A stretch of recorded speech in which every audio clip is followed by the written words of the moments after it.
Flames and smoke blanketed the battlefield. War banners fluttered. Soldiers stood at attention, awaiting divine orders. Then came the call to advance. The armies surged forward, human and orc forces charging with thunderous cries. On one side stood Nebula, the reigning champion for 11 months.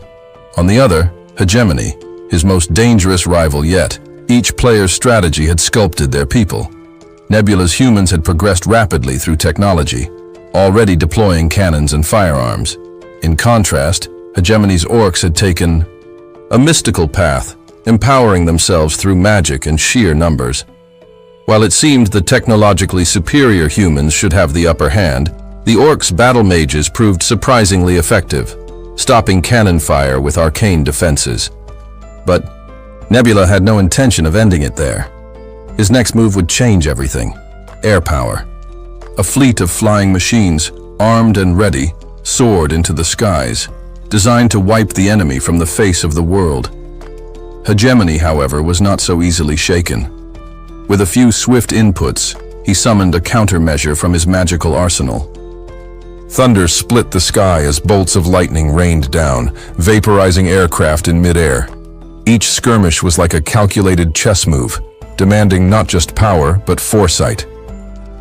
As Nebula's civilization neared a World War II-era level of advancement, his options expanded. He'd reached the pinnacle of destructive capability, nuclear weapons. Confident in his planning and research, he decided it was time to end the game once and for all. The missiles launched. An overwhelming barrage of intercontinental warheads lifted off, streaking through the sky toward the orc homeland. Civilians below, unaware and unprepared, gazed up in terror. But Hegemony had anticipated this. Calmly, he asked Nebula over voice chat, "You didn't think I'd be unprepared, did you?" Then, with a divine gesture, he summoned a protective spell. Missile defense systems activated, intercepting the incoming warheads one after another in brilliant bursts of light across the sky. But Nebula smiled to himself. That too was part of his plan. While the defense grid scrambled to neutralize the main wave, Nebula launched a single, larger missile. It didn't follow the others. It soared high into space, beyond the arc of interceptors, before descending. Sharply. Its target, the orc capital. More specifically, the temple at its heart, where the emperor knelt in prayer. In any real-world scenario, a ruler begging for divine aid might appear foolish. But in perished world, faith was a tangible resource. While Nebula invested in technological research, Hegemony had built his strategy around cultivating worship. His followers provided him with the power of faith, a currency that allowed players to perform miracles. That's why he chose the orcs. They reproduced rapidly and generated vast amounts of faith, which he hoarded like a divine arsenal. As the missile streaked toward the temple, a surge of energy rose from the worshippers' prayers. Blue smoke swirled into the sky and condensed into an enormous spectral fist, a towering orc-like figure hundreds of meters tall, which caught the warhead in midair. Watching from his screen, Hegemony couldn't help but laugh. "In perished world," he told Nebula, "faith always pays off." Victory seemed inevitable. With such an endless well of devotion to draw from, Hegemony felt untouchable. Nebula just smiled. His rival's strategy, known in the community as the Holy Orc build, was effective, sure, but it was also predictable. "Can you see it yet?" Hegemony asked, grinning, his avatar standing beside the summoned Orc Guardian. Sunwoo didn't answer. He was still waiting for something interesting to happen. He proudly claimed that his new and improved Holy Orc strategy would secure him the win. As the second-ranked player on the server, he spoke with confidence and even suggested Sunwoo should save himself the trouble and just surrender. Watching his smug opponent laugh on the screen, Sunwoo suddenly understood why the guy had never made it to #1. He was simply too arrogant. His strategy, though clever, wasn't flawless, and Sunwoo knew exactly how it worked. The orcs had been selected as the primary race, chosen for their ability to rapidly expand the population. As the number of believers grew, so did the reserves of faith, creating an overwhelming surge in resources. Science, culture, and tech were acquired the old-fashioned way: conquest. It was a solid strategy, earning praise from the player base for its aggressive efficiency. The swelling orc hordes and immense faith made them dominant in war, but Sun One had already prepared a counter. While orcs were easy to mass-produce, amassing so much faith early on was no easy task. That alone deserved some respect. Still, Sun One had selected the sky as his domain, the perfect battlefield for launching precision kinetic attacks. His opponent's decision to prepare a spirit apostle was commendable, but predictable. Sun One had been quietly stockpiling tech, and now it was time to unleash his trump card, a military satellite orbiting high above, powered by ancient relics and governed by AI. It wasn't a weapon in the traditional sense, just a platform armed with 10-ton tungsten rods. No explosives needed. As they descended from the upper atmosphere, they began slow, then accelerated with terrifying speed, glowing red-hot as they pierced the sky. His rival watched in disbelief, eyes wide, clearly not expecting this level of brutality. He cursed in frustration, helpless against this spaceborne assault. He commanded his holy orcs to shield the temple, desperate to protect the Emperor, but it was already too late. Sun One knew the truth. Nothing could stop those rods. Once they gained enough velocity, they hit with the force of nuclear weapons. The gravity-assisted strikes ripped through even the strongest defenses. The rod meant for the temple landed with a thunderous crash, obliterating the entire capital in one devastating moment. The imperial palace was reduced to dust. The Orc Emperor himself, despite layers of enchanted protection, was utterly destroyed, his staff of power falling to the ruins below. The underground temple collapsed, and with it, all the faith that had taken so long to build crumbled into nothingness. Without faith, the spells began to unravel, vanishing one by one. And when faith disappears, so do the apostles. Disoriented and powerless, his opponent's once mighty civilization unraveled. Holy orc apostles scattered, and chain reaction explosions tore through cities and infrastructure. One by one, they fell like dominoes. In the end, the player had no choice but to surrender. Once again, Nebula was declared the victor. After the match, Sun One thanked his opponent for a good game. But the guy couldn't let it go. He begged for a rematch, swearing this time he'd win.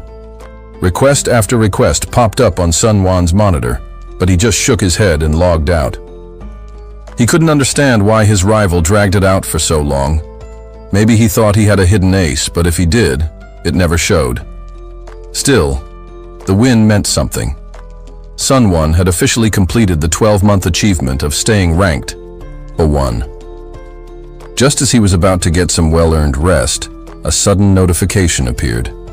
At first, he assumed it was a late-night text, but when he clicked it, a stunning message popped up. He had officially completed every single in-game achievement. He was the first. The next message surprised him even more. The beta test was over. The game would soon launch to the public, but as a reward for his accomplishments, he was granted early access to the true version of the game. Intrigued and excited, Sun One didn't hesitate. When prompted to enter the game, he hit yes. Immediately, the world around him turned pitch black. He felt like he was falling through a digital void, binary code flowing past him like streams of light. At first, he thought he had blacked out, but his vision soon cleared. Above him stretched a starry night sky. All around, crumbling stone and glowing ruins formed what looked like a vast space temple. For a second, he thought it might all be a dream, especially since he looked exactly like his in-game avatar. But then, a soft voice spoke behind him, as if reading his thoughts. A woman stood there, cloaked and hooded, her face partially hidden in shadow. She addressed him by his player name, Nebula, and assured him it was not a dream. She introduced herself as Alden. Sunwon's first instinct was to ask how she knew his name, but something else caught his attention. A group of hazy, masked figures nearby. He asked who they were. Alden replied that, to keep things fair, all players had been given masks, so no one would know each other's identities. Knowing everyone was curious about what was next, Alden raised her arms and pointed to a planet nearby. At first glance, it looked like Earth, but Sunwon knew better. He had seen this world too many times to mistake it. It was the perished world. Alden declared that from this moment on, here in the boundless void surrounding the perished world, they would all become true gods. The game they had played until now was just a simulation, a preparation. But now, the real challenge was about to begin. Here, everything would change. Here, they would forge reality. Here, they would become gods. Clusters of humanoid figures stood silently across the vast platform, gathered in groups under a shroud of impenetrable darkness. No one spoke. The stillness was eerie, yet somehow fitting. Though Sunwo couldn't hear a single sound, he sensed the world around him through the delicate microfibers that picked up even the slightest vibrations. Some individuals stood completely alone, perhaps out of fear, or simply unwilling to mingle. The perished world was far more than a mere game. That much was clear to Sunwo as he observed the strange planet he'd found himself on. It bore an uncanny resemblance to Earth, right down to its familiar blue hue floating in space. But this world had been forsaken, left behind by its gods after tragedies too deep to mend. Once, this land teemed with life. A radiant civilization had blossomed here, where different species lived in harmony. Armored foxes built settlements. White weasels used as mounts, served with grace. Orcs, elves, and even platypuses collaborated in grand laboratories, pushing the boundaries of knowledge. It was a golden era, but peace didn't last. For reasons lost to time, the gods turned their backs on the planet. Terrified by the presence of dragons, creatures whose power rivaled their own, they fled into the cosmos, erasing all traces of themselves. In their absence, the world awaited new divinities. Now, all players gathered before a towering granite table, where Alden stood to explain the rules. The perished world had become a proving ground, a divine audition. At first, it was just a curiosity, an experimental game meant to ease boredom. But now, anyone with the courage to play could rise to godhood. At the outset, only the desperate, those who had lost everything, would believe in you. But with luck and strategy, your followers would grow. The one who earned the most devotion would ascend to become the sole deity of this forsaken world. The winner would have absolute control. No one would challenge the will of the supreme being. All desires, no matter how wild, could be realized. This offer sparkled with temptation, drawing in the greedy and the broken alike. Sunwo nodded slowly, but he noticed Alden was holding something back. He raised a hand. "What if I choose to surrender now?" he asked, his voice calm but curious. Alden responded evenly. "If you withdraw before the game begins, you'll be returned to your normal life. But all memories of this world will be erased. Your time here forgotten," Sunwo pressed further. "And if someone gives up mid-challenge? There's no exit once it begins," she said. "No turning back." He adjusted the skull of the Ulet resting on his head. "What if another player defeats me? What happens then?" "Then you'll meet a divine end," Alden replied. "The Watchers revel in such outcomes. It's a spectacle to them." Sunwo had expected as much. In a game where only one can claim victory, stakes this high were inevitable. And since this was no simulation, but something rooted in reality, losing meant far more than defeat. It meant death. That divine end was a sugar-coated term for annihilation. The rules were brutal. Only one survivor would reign supreme. There was no sense in quitting. Not now. Sunwo had more questions, but Alden raised a hand to halt him. The time for talking was over. Shuffling a stack of cards, she addressed the group. If anyone wishes to withdraw, now is your last chance. Inform the organizers immediately. She laid the cards out in front of them, face up. For those who accept the challenge, your journey begins now. Select your starting land. Just like in the original Perished World game, the first step was claiming a piece of territory, one small patch to rule and nurture. Around the table, murmurs rose. Doubt flickered in the eyes of a few participants. 5 players stepped back. They opted out, unwilling to risk everything. Cowards, perhaps, or simply realists. With their departure, only 27 contenders remained from the original 30. Alden turned to Sunwo. You may choose first. He raised an eyebrow at the unexpected honor, but didn't object. Shrugging, he stepped forward. The order didn't matter much. The territories all had randomized potential.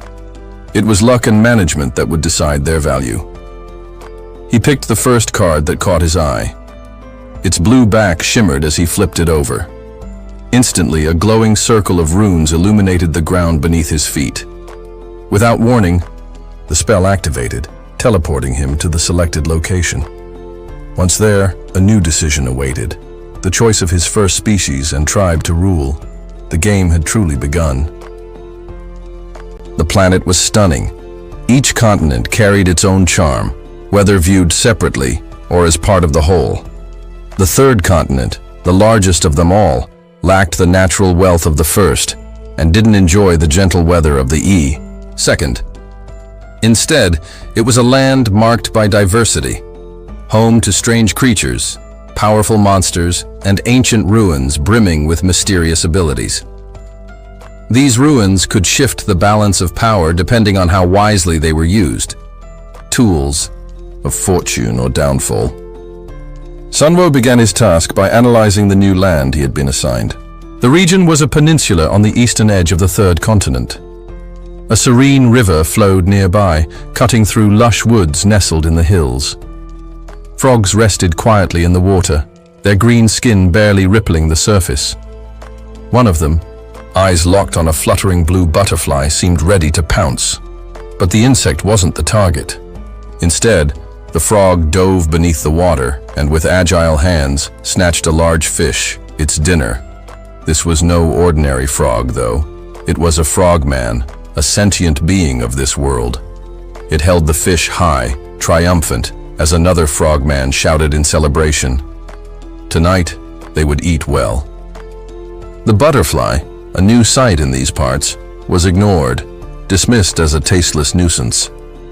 Sunwo watched it all from a grand chair, surrounded by companions with blue glowing eyes. He contemplated the strange frogmen, primitive and peaceful, insectivores. According to the game, they were one of the weakest starting tribes, yet weakness was subjective. With the right approach, even they could become useful allies. His starting position on the eastern continent meant early conflict was unlikely. This region was calmer, giving him time to build power slowly. Aggressive strategies wouldn't pay off here. Instead, Sunwo welcomed the opportunity to nurture a peaceful race. These bug-eating frogmen seemed like a decent beginning. Still, something amused him: the sheer number of creatures. There were around 500 beings in this territory. That was a lot for an initial tribe, but not all of them belonged to the same species. They were too many and too varied to be easily managed. The Perished World game's mechanics revolved around faith. The stronger a creature's belief in its god, the more influence the player could wield over them. But 10 points of faith and 10 followers? That was a drop in the ocean, useless at this stage. Without advanced technology, there was little he could do. And so, Sunwo turned his eyes to the other options. He brought up another screen, revealing a group of lizard-like beings trudging through a vast, sun-scorched desert. These were lizardmen, tough, resilient, and also insectivores. Their scaly blue skin was marked by spotted patterns, and their group numbered around 30.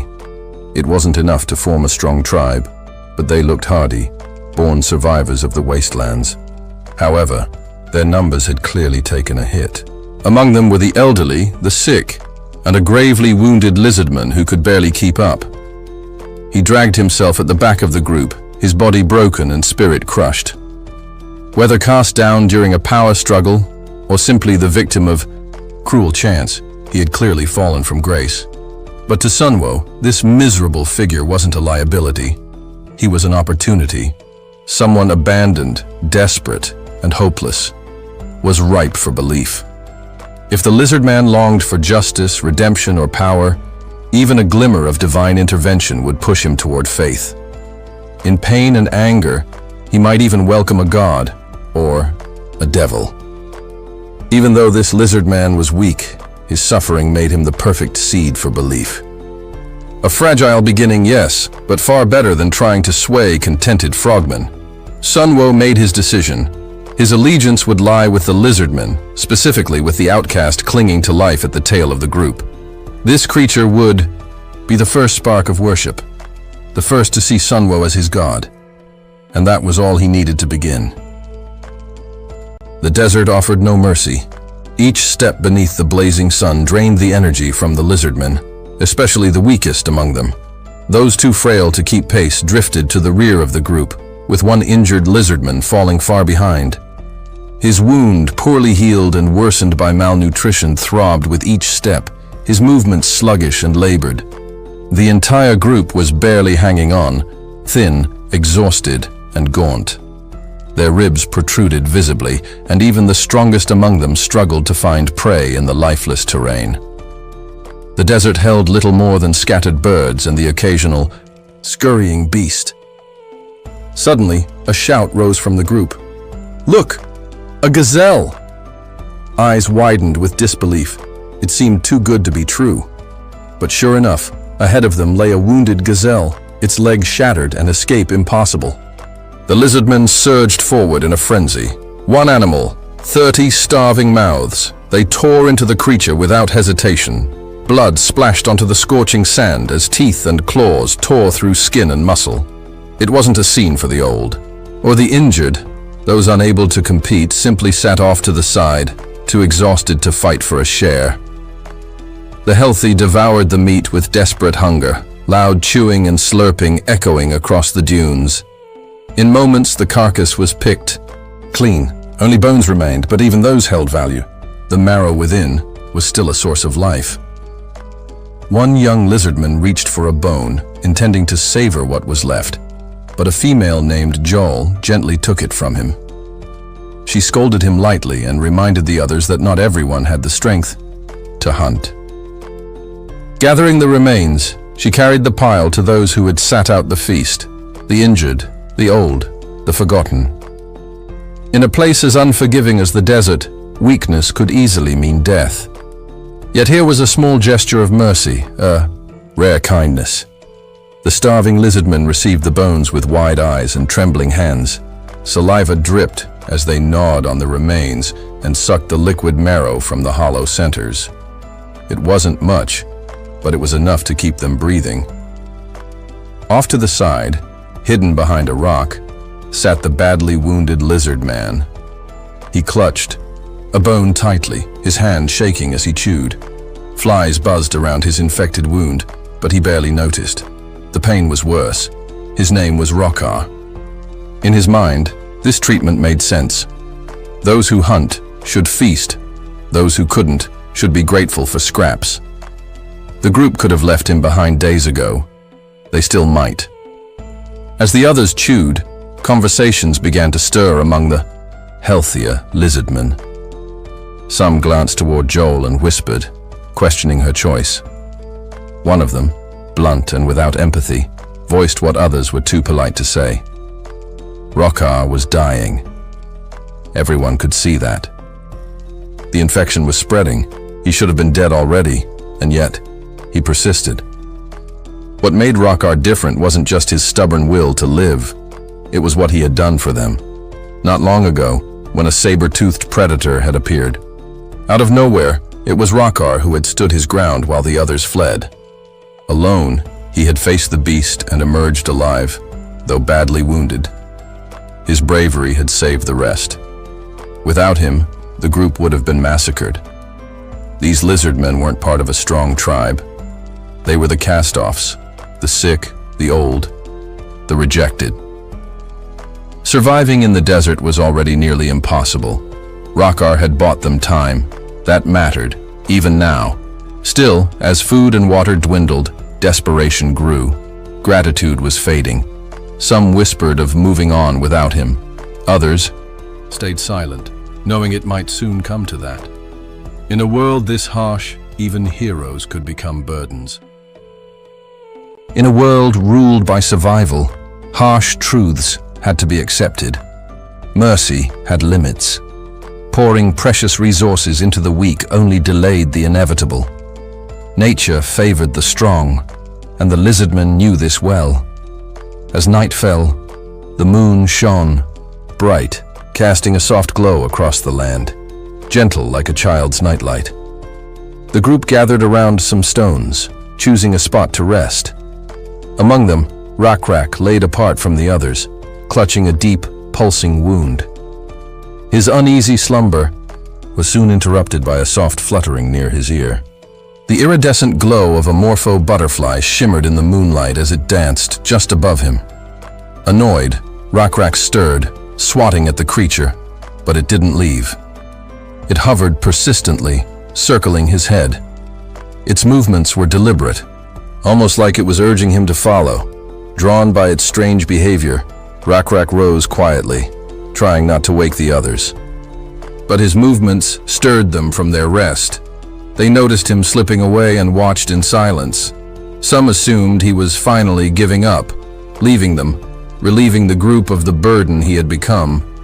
Still, they didn't stop him. They observed, curious about what he would do. Rakrak followed the butterfly up a nearby cliff, step by painful step. Jail, one of the others, watched thoughtfully as he climbed. Rakrak's body ached, yet he pressed forward, as if enchanted. Was this madness brought on by pain, a dying hallucination? Or was something truly calling to him? As he ascended higher, the truth revealed itself. There, clinging to the mountainside, was a sight that stole his breath. His eyes widened, jaw dropping in disbelief. A massive swarm of blue insects writhed together, forming what looked like a living appendage sprouting from the mountain itself. They didn't scatter. They didn't hide. They simply remained, crawling over each other, as if offering themselves. It was a feast.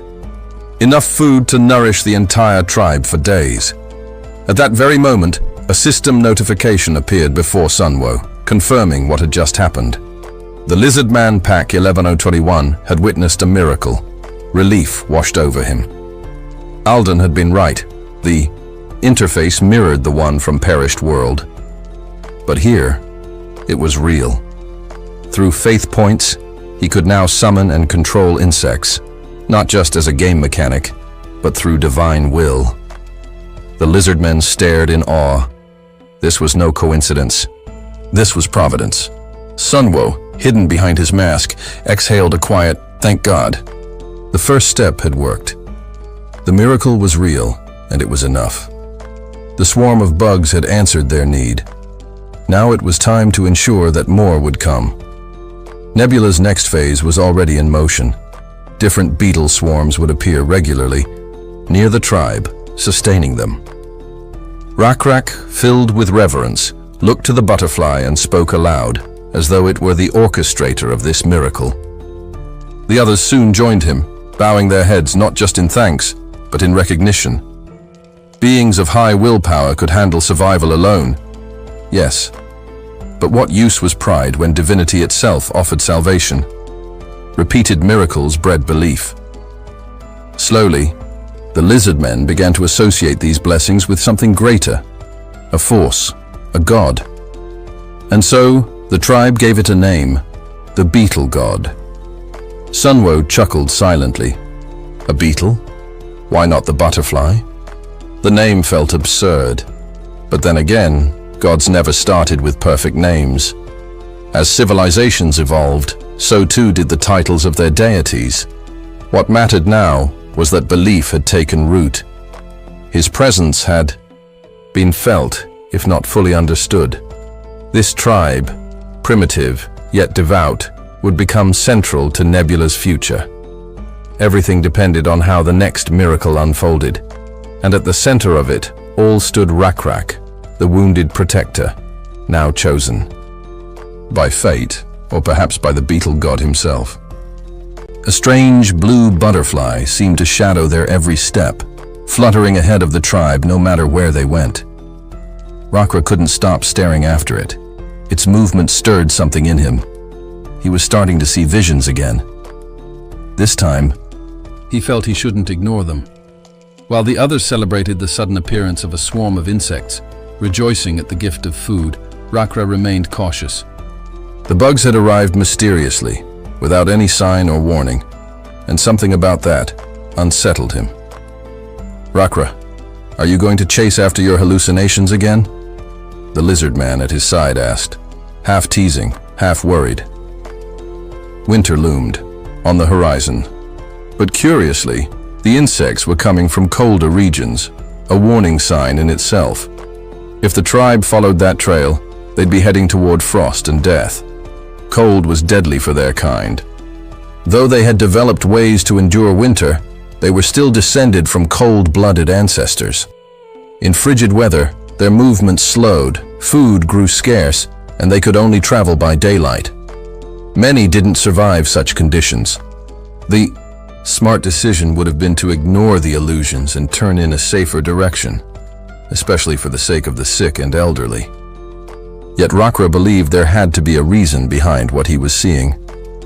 What purpose could the visions serve in this barren, sandy wasteland? He couldn't say, but he knew somehow that he had to follow that butterfly. From above, someone watched Rakra closely. He was one of the few who even acknowledged the divine at this early stage. The rest were skeptical, and for now there wasn't much someone could do about it. He lacked the strength to bless anyone, at least until a follower reached the second level of belief. Still, Rakra pressed forward, carrying the child in his arms, leading the entire tribe after the butterfly. If only more of them had faith. They might find a future they never imagined. Higher and higher they climbed, and with every step, Rakra felt the weight of the moment growing. At last, they reached the mountain's peak, and there, stretched before them, was a landscape beyond words.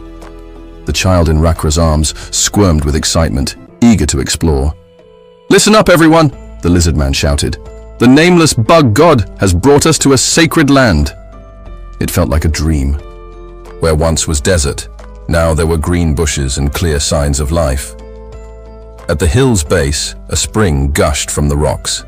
Lush trees and thick shrubs surrounded the water, small streams carving their way through the landscape. Mouths hung, open in awe. After so many days of suffering, they had finally found relief. Food, shelter, hope.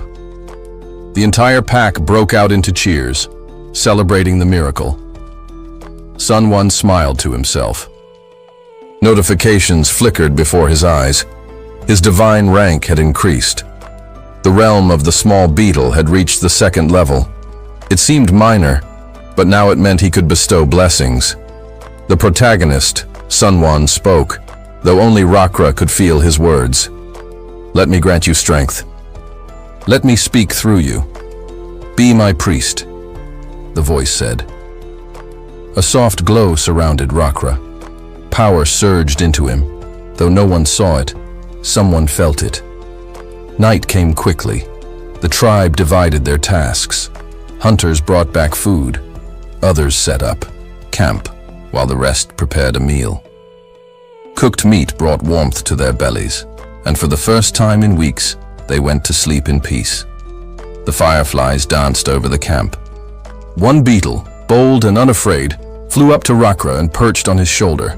A quiet voice stirred him from slumber. When he opened his eyes, he found himself kneeling in a vast white void. Everything was silent, except for the flutter of butterflies. Around him, bright, glowing, and in all shapes and sizes. Whenever one tried to land on his nose, he felt a voice calling his name again and again. Before him stood a figure, another lizardman, robed and mysterious. His face was hidden beneath a hood, his clawed hand extended toward Rakra. "Will you take my hand?" the figure asked, his voice calm and ancient. Could he be trusted? What did he want from a nameless outcast? Suddenly the hand pointed to Rakra, and he realized he was holding something heavy, a skull. Large, curved horns jutted from its sides. The hollow sockets and teeth were unmistakable. It was the skull of a water buffalo. Without hesitation, Rakra offered it to the figure, who placed it atop his own head. It was then that Rakra realized he was standing before the very presence of the nameless bug god. The dream faded into blackness. At dawn, Rakra woke and roused the camp. He shared his vision. The message was clear. The god wanted an offering. They were to sacrifice a water buffalo. But this was no simple task. To find one, they'd have to venture deep into the forest. It was dangerous. Joel, the former chief, voiced her concerns. "Who brought us here clearly wants tribute," she said. "But is it worth risking our lives? A buffalo hunt would endanger the whole pack." Everyone knew she was right. Hunting a water buffalo was no joke. It might require every hunter in the tribe, and if they left, who would protect the young and the old? Still, Rakra gripped his stone spear. "I'll go alone." The camp erupted in protest. That would be suicide, they said. One hunter couldn't possibly bring down a buffalo alone. But Rakra was no longer the same. He'd been blessed. The wound he once bore had vanished. His body had changed. His shoulders were now covered in a dark shell, like beetle armor. Even Joel, as skeptical as she was, had to admit something supernatural had happened. Still, it wasn't just the healing. Rakra felt different, stronger, steadier. At the edge of the oasis, he approached a crooked palm tree. With one leg braced behind him, he launched his spear. The weapon tore through the air like lightning, slamming into the tree's trunk with such force that it split into splinters. Then the camp erupted into wild, stunned cheers. Even Joel remained quiet. All that was left of the tree was a gnarled stump, bristling with thorns sharp enough to snag and cling like burrs to anyone careless enough to touch it. Rayra picked up his spear and calmly walked back toward the tribe, his face unbothered, like nothing at all had happened. The moment he appeared, the tribe rushed toward him, overjoyed, peppering him with questions. How had he hidden such strength all this time? Even if the tree was long dead, to destroy it in a single strike was no small feat. Until recently, survival had been a daily struggle. But thanks to Rockrak, everything had changed. Not far from the celebratory crowd, the earth suddenly trembled. A herd thundered past, the vibrations humming through the oasis. Rockrak stepped forward and called everyone's attention to the sight. A herd of buffalo racing across the plain, a thick cloud of dust trailing behind them. The group was small, enough to make for manageable hunting, and they seemed to be heading slowly in the tribe's direction, drawn by the scent of water. But something was off. Buffalo herds typically never came this way. Their sudden appearance meant only one thing. They were lost. It was rare and mysterious, almost too perfectly timed. There was no reason to wait or let this opportunity slip away. Rockrak didn't hesitate. Spear in hand, he surged forward, ignoring shouts that tried to hold him back. This was their chance to break free from hunger. With precision and power, he hurled the same spear that had felled the thorny tree. It pierced the skull of the lead buffalo, dropping it instantly. The rest of the herd, startled, leapt over the fallen beast and vanished into the distance. The tribe cheered and ran to join him. Their god had blessed them, not just with insects, but with real meat. As they hauled the animal back to the village, they built a fire and prepared the feast. A thick pillar of smoke spiraled up into the sky, announcing to all that something sacred was happening here.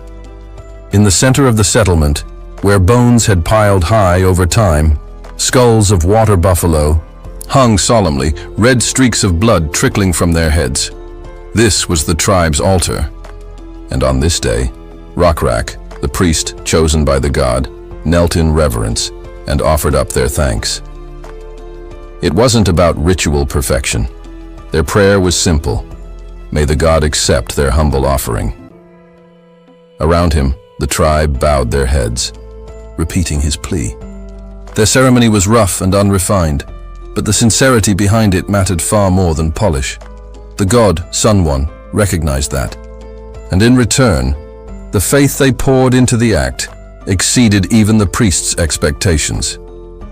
For Rokrak, every effort suddenly felt worthwhile. It was all paying off. Sun One was not a god of lush pastures or civilized rituals.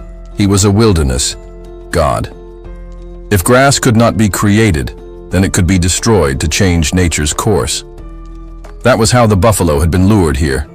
Locusts, guided by divine influence, stripped away paths and forced the herd toward the oasis. It wasn't herding, it was divine redirection. That evening the tribe feasted once more. With each successful hunt, new parts of animals were added to the altar. Slowly, it transformed, becoming a towering monument several meters high. The altar stood majestic, a silent testament to the tribe's growing connection with their god. The scene, morning came like any other, except for one thing. Yahello, walking through the center of the camp, saw Rokrak standing silently before the altar, eyes filled with worry. It had been years since the first altar was built. The lizardmen had changed too. Their once blue scales had all turned black, touched by the god's blessing. But last night, Rokrak had a dream, or perhaps a vision. He couldn't say for sure. It felt more like an oracle, though it left him deeply unsettled. Even the chieftain didn't know what to make of it. Bones rattled softly on the altar. The ground, once fertile, had dried to dust. Not even a fish stirred in the sacred pond. Still, they hadn't yet reached total desolation. This dream wasn't about the present. It was a warning of what was to come.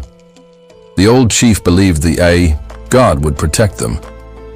Rokrak had always trusted the chief, but this time he climbed the altar alone. Understanding the will of the divine was never easy, especially when its meaning felt just out of reach. That's why priests existed, to interpret, to guide. The chief feared only one thing. Sitting at the peak of the altar, he tried to recall the first crude structure they'd ever built. Only the landscape remained unchanged since those early days. Today, though, the view held something dreadful, a silhouette on the horizon that chilled him.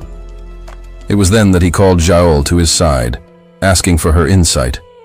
The trembling of the altar now made sense. The tribe they had once driven away was returning.